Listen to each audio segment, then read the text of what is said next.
ಸಭಿಕರೇ ಹಾಗೂ ಗೆಳೆಯರೇ, ಬಹುಶಃ ಈ ಒಂದು ಕಾರ್ಯಕ್ರಮದಲ್ಲಿ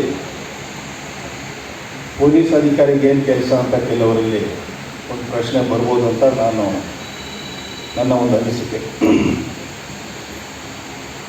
ಸನ್ಮಾನ್ಯ ನಮ್ಮ ಸಚಿವರಾದಂಥ ಶ್ರೀ ದಿನೇಶ್ ಗುಂಡೂರಾವ್ ಒಂದು ಪ್ರಸ್ತಾಪ ಮಾಡಿದ್ರು.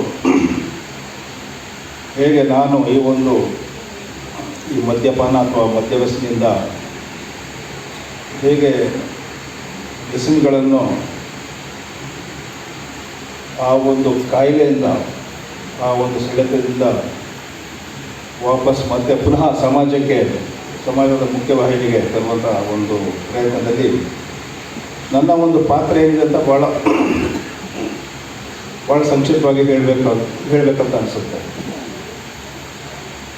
ಸ್ನೇಹಿತರೆ, ನಿಮಗೆಲ್ಲರಿಗೂ ಗೊತ್ತಿರೋ ಹಾಗೆ, ನಮ್ಮ ಸ್ನೇಹಿತರೊಬ್ಬರು ಹೇಳಿದಾಗೆ, ಈ ಆಲ್ಕಹಾಲಿಸಮ್ ಅಥವಾ ಮದ್ಯಪಾನ ವ್ಯಸನಿ ಇದೊಂದು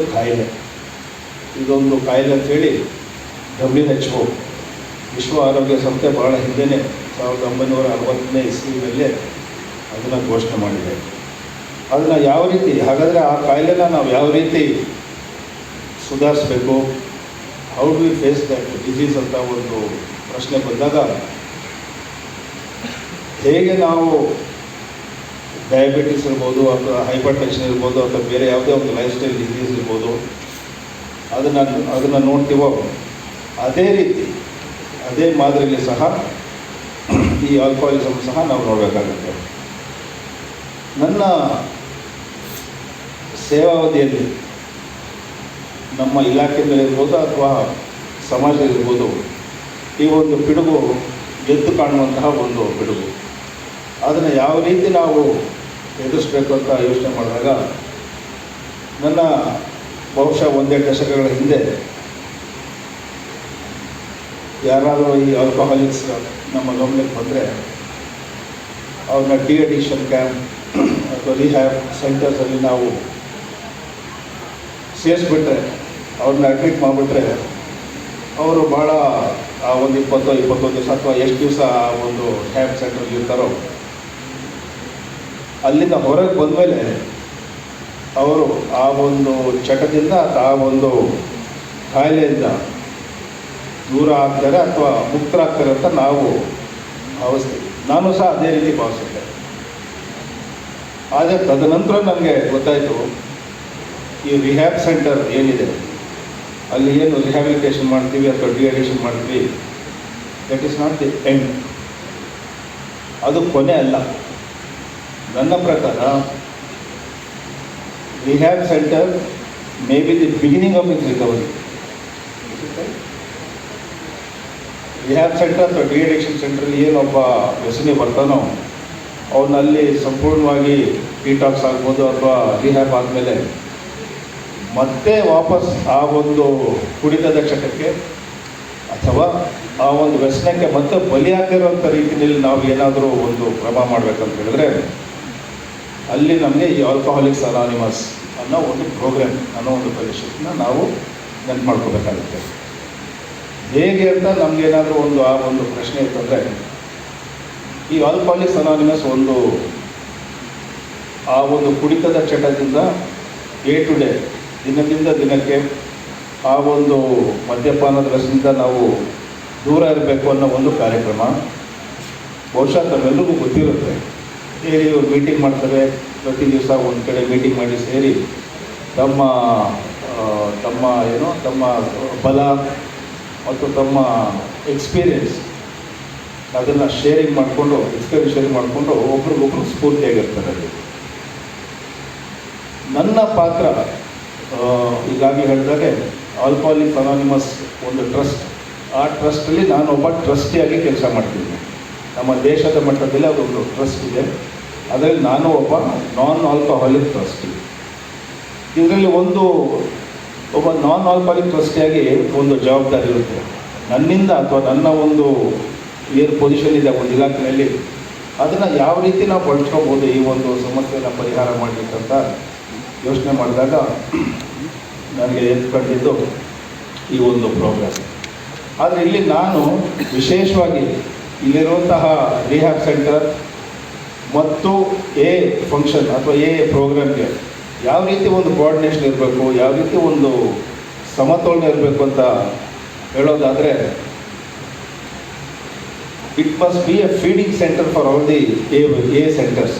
ಅಂದರೆ ಇಲ್ಲಿ ಯಾವ ಒಬ್ಬ ವ್ಯಸನಿ ಬಂದು ಗುಣ ಆಗಿ ಹೊರಗಡೆ ಬರ್ತಾವೆ ಸಮಾಜಕ್ಕೆ, ಆತನನ್ನು ನಾವು ಈ ಒಂದು ಕಾರ್ಯಕ್ರಮಕ್ಕೆ ನಾವು ಆದಷ್ಟು ಬೇಗ ಅಥವಾ ಆ ರಿಹ್ಯಾಬ್ ಸೆಂಟ್ರಲ್ಲೇ ಇರಬೇಕಾದ್ರೆ ಆ ಒಂದು ಪ್ರೋಗ್ರಾಮ್ಗೆ ನಾವು ಆತನನ್ನು ಇನ್ವಾಲ್ವ್ ಮಾಡಿದ್ರೆ ಬಹುಶಃ ಆತನ ಒಂದು ಪಾನಮುಕ್ತ ಒಂದು ಪಯಣ ಏನಿದೆ ಅದು ಬಹುಶಃ ಯಶಸ್ವಿ ಆಗುತ್ತೆ ಅಂತ ನನ್ನ ಒಂದು ಭಾವನೆ. ನಮ್ಮ ಗೊತ್ತಾಗ್ಬಿಡುತ್ತೆ, ಅವ್ನು ಕುಡಿದ್ರೆ ವಾಸನೆ ಬರುತ್ತೆ ಅಥವಾ ದುರ್ನಡತೆಯಿಂದ ನಡ್ಕತಾನೆ ಗೊತ್ತಾಗ್ಬಿಡುತ್ತೆ. ಇತರೆ ಮಾದಕ ವಸ್ತುಗಳನ್ನು ಸೇವಿಸಿದಾಗ ಅದೇನಾದ್ರೆ ಅಂತಂದರೆ ಅದು ಸ್ಲೋ ಪಾಯಿಸನ್ನು ಗೊತ್ತಾಗೋದೇ ಇಲ್ಲ. ಹಾಗಾಗಿ ಇಂದಿನ ಯುವ ಜನತೆಯಲ್ಲಿ ಅದು ತುಂಬಾ ಜಾಸ್ತಿ ಆಗ್ತಾ ಇದೆ. ಹಾಗಾಗಿ ಏನಂತಂದರೆ ನಾವು ಈ ಥರದ ಶಿಬಿರಗಳನ್ನು ಸುತ್ತೂರು ಶ್ರೀಮಠ ಮಾಡ್ತಾ ಇರುವಂಥದ್ದು ನಮ್ಮ ಆಲ್ಕೋಹಾಲಿಕ್ ಅನಾನಿಮಸ್ನವರ ಒಂದು ಸಹಯೋಗದೊಂದಿಗೆ ಅಂತ ಹೇಳಿದ್ರೆ ಯಾವ ರೀತಿಯಿಂದಲೂ ತಪ್ಪಾಗದು. ನಾವು ಮಾಡ್ತಾ ಇರುವಂಥ ಶಿಬಿರ ಯಾಕೆ ಅಂತಂದರೆ ನಮ್ಮ ಆಲ್ಕೋಹಾಲಿಕ್ ಅನಾನಿಮಸ್ನ ಏನು ಇರತಕ್ಕಂಥ ಸದಸ್ಯರುಗಳು ಉಚಿತವಾಗಿ ನಮ್ಮ ಶಿಬಿರಗಳಲ್ಲಿ ಬಂದು ಸಂಪನ್ಮೂಲ ವ್ಯಕ್ತಿಗಳಾಗಿ ಅವರು ಸೇವೆಯನ್ನು ಮಾಡ್ತಾ ಇದ್ದಾರೆ ನಮ್ಮ ಶಿಬಿರಗಳಲ್ಲಿ. ಅದರದ ಧ್ಯೇಯ ಏನು ಅಂತಂದರೆ ನೀವು ಟ್ರಯಾಂಗಲ್ ನೀವು ನೋಡ್ಬೋದು, ಗೂಗಲ್ಗೆ ಹೋದರೆ ಇಲ್ಲಿರುವಂಥವರು ವಿದ್ಯಾರ್ಥಿಗಳೆಲ್ಲ ನೋಡ್ಬೋದು. ಯೂನಿಟಿ, ಸರ್ವೀಸ್ ಮತ್ತು ರಿಕವರಿ ಜೊತೆಯಾಗಿದ್ದರೆ, ಎಲ್ಲರೂ ಜೊತೆಯಾಗಿದ್ದರೆ ಮಾತ್ರ ಯೂನಿಟಿ ಒಗ್ಗಟ್ಟು, ಸರ್ವೀಸ್ ಸೇವೆ ಮಾಡುವಂಥ ಮನೋಭಾವನೆ ಇರಬೇಕು. ಅವಾಗ ಮಾತ್ರ ನಾವು 10 ದಿನ ಕ್ಯಾಂಪ್ ಮಾಡ್ತೀವೋ ಫೆಡರೇಷನ್ ಅವರು 1 ತಿಂಗಳು 2 ತಿಂಗಳು 3 ತಿಂಗಳು ಅವರು ಏನು ರೋಗಿಗಳನ್ನು ಇರಿಸ್ಕೊತಾರೋ ಗೊತ್ತಿಲ್ಲ, ಹೊರಗಡೆ ಬಂದ ತಕ್ಷಣವೇ ಇದೇ ಪ್ರಪಂಚದಲ್ಲಿ ಅವರು ಬದುಕಬೇಕು. ಪ್ರಪಂಚದಲ್ಲಿ ಏನು ಅಂತಂದರೆ ಮ್ಯಾಕ್ಸಿಮಮ್ ಕಾರಣಗಳನ್ನು ನಮ್ಮ ಭಾರತ ದೇಶದಲ್ಲಿ ನಾವು ಹುಡುಕಕ್ಕೆ ಅಂತ ಹೋದಾಗ ನನ್ನ ಅನುಭವ 10 ವರ್ಷದಲ್ಲಿ ಒಂದು ಹೆಣ್ಣು, ಹೊನ್ನು, ಮಣ್ಣು, ಈ 3 ಕಾರಣ. ಎಲ್ಲಿಂದಾದರೂ ಹುಡ್ಕೊಂಡು ಹೋಗಿ ಏನಕ್ಕೆ ಅವರು ದಾಸರಾಗ್ತಾರೆ, ಪ್ರಾಬ್ಲಮ್ ಎಲ್ಲಿಂದ ಬಂದಿದೆ, ಅದನ್ನು ಹೆಂಗೆ ಸಾಲ್ವ್ ಮಾಡಬೇಕು ಅಂತ ನಾವು ಹೋದಾಗ ಈ 3 ಕಾರಣಗಳ ಸುತ್ತನೇ ಆ ಸಮಸ್ಯೆ ಅತ್ಯಂತ ಹೆಚ್ಚು ಇರುತ್ತೆ. ಬಟ್ ಯಂಗ್ಸ್ಟರ್ಸಲ್ಲಿ ನಾವು ನೋಡೋಕ್ಕೆ ಅಂತ ಬಂದಾಗ ಪೀರ್ ಪ್ರೆಷರ್, ಕುತೂಹಲಕ್ಕೆ, ಕ್ಯೂರಿಯಾಸಿಟಿಗೋಸ್ಕರ ಶುರು ಮಾಡ್ತಾರೆ. ಒಂದು ಸತಿ ಸಿಗರೇಟ್ ಸೇದೋಣ, ಒಂದು ಸತಿ ನೋಡೋಣ, ಒಂದು ಸತಿ ಕುಡಿಯೋಣ ಅನ್ನುವಂಥ ಪೀರ್ ಪ್ರೆಷರ್ ಅಥವಾ ಕ್ಯೂರಿಯಾಸಿಟಿಯಿಂದ ಶುರು ಮಾಡಿದಂಥವರು ಡಿಪೆಂಡೆನ್ಸಿಗೆ ಹೋಗ್ತಾರೆ. ಆಲ್ಕೋಹಾಲ್ ಡಿಪೆಂಡೆನ್ಸಿ ಅಥವಾ ಡ್ರಗ್ ಡಿಪೆಂಡೆನ್ಸಿ ಸ್ಟೇಟ್ಗೆ ಹೋಗ್ತಾರೆ. ಒಂದು ಸಾವು ಒಂದು ವರ್ಷಕ್ಕೆ ಕುಡಿತ ಮತ್ತು ಇತರ ಮಾದಕ ವಸ್ತುಗಳಿಂದ ಒಂದು ಸ್ಟ್ಯಾಟಿಸ್ಟಿಕ್ಸ್ WHO ಪ್ರಕಾರ. ಹಾಗೆ ಇದು ಏನಾಗಿದೆ ಅಂತಂದರೆ 4.7% ಜನ ಪ್ರಪಂಚದಾದ್ಯಂತ ಕುಡಿತ ಮತ್ತು ಇತರ ಮಾದಕ ವಸ್ತುಗಳಿಂದ ಸಾವನ್ನಪ್ತಾ ಇದ್ದಾರೆ ಅಂತ ಒಂದು ಸ್ಟ್ಯಾಟಿಸ್ಟಿಕ್ಸ್ ಹೇಳುತ್ತೆ. ಈ ಒಂದು ಕುಡಿತದ ಅಮಲು ಕನ್ಸಂಪ್ಷನ್ ಎಲ್ಲಿಗೆ ಬಂದಿದೆ ಅಂದರೆ 5 litre per person, 5 litre per ಪರ್ಸನ್ಗೆ ಜಾಸ್ತಿ ಆಗಿದೆ ಅಂತ. ಪ್ರಪಂಚದಾದ್ಯಂತ ನೋಡೋದಾದರೆ ಯುರೋಪ್ ಮತ್ತು ಅಮೇರಿಕ ದೇಶದಲ್ಲಿ ಅತ್ಯಂತ ಹೆಚ್ಚು ಈ ಮಾದಕ ವಸ್ತು ಮತ್ತು ಕುಡಿತಕ್ಕೆ ಹೆಚ್ಚು ಜನರು ದಾಸರಾಗಿದ್ದಾರೆ ಎನ್ನುವಂಥ ಒಂದು ಸ್ಟ್ಯಾಟಿಸ್ಟಿಕ್ಸ್ ಸಿಗುತ್ತೆ. ಭಾರತ ದೇಶಕ್ಕೆ ಬಂದರೆ ನಮ್ಮ ದೇಶದ ಜನಸಂಖ್ಯೆಯಲ್ಲಿ 22.4% ಜನ ಇದನ್ನು ಬಳಸ್ತಾರೆ ಅಂತ. ಇದು 2019ನೇ ವರ್ಷದ ಸ್ಟ್ಯಾಟಿಸ್ಟಿಕ್ಸು. ಇದು ಇವಾಗ ಇನ್ನೂ ಜಾಸ್ತಿ ಆಗಿರ್ಬೋದು, ಸರ್ಕಾರ ಕೊಟ್ಟಿರುವಂಥ ಒಂದು ಸ್ಟ್ಯಾಟಿಸ್ಟಿಕ್ಸು. ಅದರಲ್ಲಿ 0.7% ಮಹಿಳೆಯರು ಕೂಡ ಭಾರತ ದೇಶದಲ್ಲಿ ಇರುವಂಥದ್ದು national fertility and health survey ಪ್ರಕಾರ ಇದೆ.